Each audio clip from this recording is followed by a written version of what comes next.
from the soul with it. Yeah.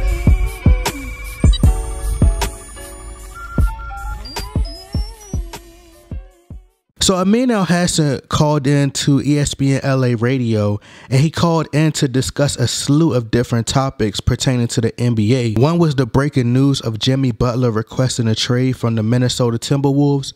Another was this impression that free agents would just kick down the door wanting to join the Lakers to play with LeBron James. So to that topic, they started speaking about Jimmy Butler, top destination being the Clippers, and with all the players that will be available this summer, where does that leave the Los Angeles Lakers? So to the Jimmy Butler news and him choosing not to join LeBron and the Lakers, Amin was explaining how his motivation may be different other than joining LeBron, possibly money, but also he brought up Jimmy Butler and Kyrie Irving's relationship and how they were best friends. So Travis Rogers then said to Amin that his assumption was that if the Lakers were able to get LeBron, then the other guys would come much more readily and much more easily and much more frequently. And it seems now that LeBron is here, you hear about Jimmy Butler. He wants to go to the Clippers, the Knicks, or the Nets. Paul George opted to stay in OKC,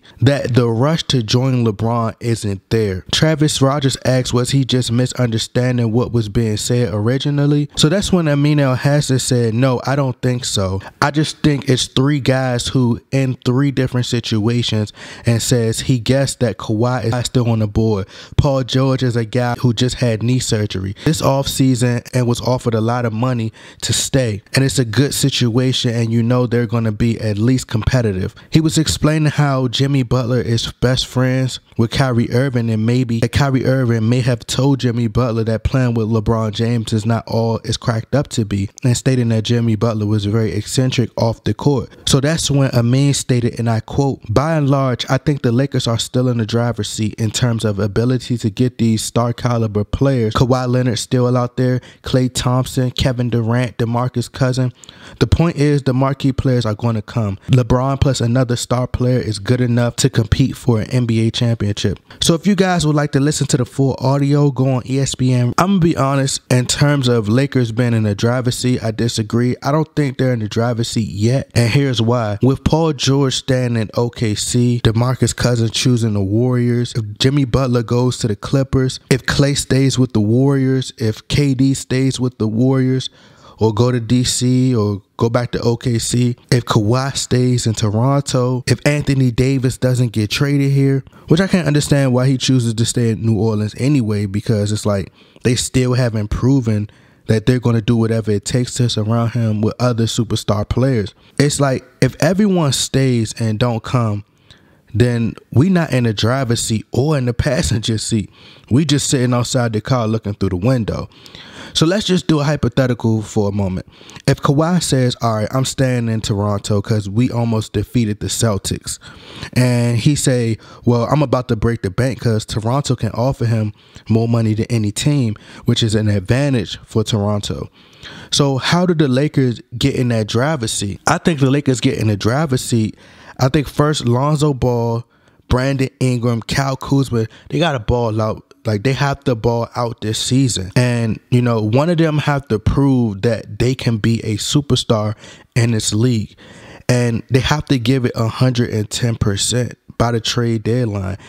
And if Kawhi is not having a good season, or Anthony Davis and the Pelicans are worse than they were last season, if Damian Lillard team is having a bad season, if those guys become superstars, then you are in the driver's seat, because now you can choose who you want to give up, what you're willing to give. If not, you can stick to the players that you have and continue to build with those players that have become superstars, right? Let's say they don't trade for those players and the Lakers get like a 6th, 7th, or 8th seed, or even they get a higher seed. The way you get to that driver's seat and you drive in that Porsche, that Ferrari, that Bugatti, that Lambo, okay? You will have to defeat a team like the Golden State Warriors. Why I say that? Because it's disruptive to everything they will have going on. It could be the cause of that team breaking up. If you notice, most of the top 3 players that Amin named play for the Golden State Warriors. You got Kevin Durant, Klay Thompson, DeMarcus Cousins. If they win, they may just decide that, all right, we're going to stay. Everybody just going to keep doing 1-year deals, or, you know, whatever big deal that benefits the whole entire team, the entire group of keeping everybody together.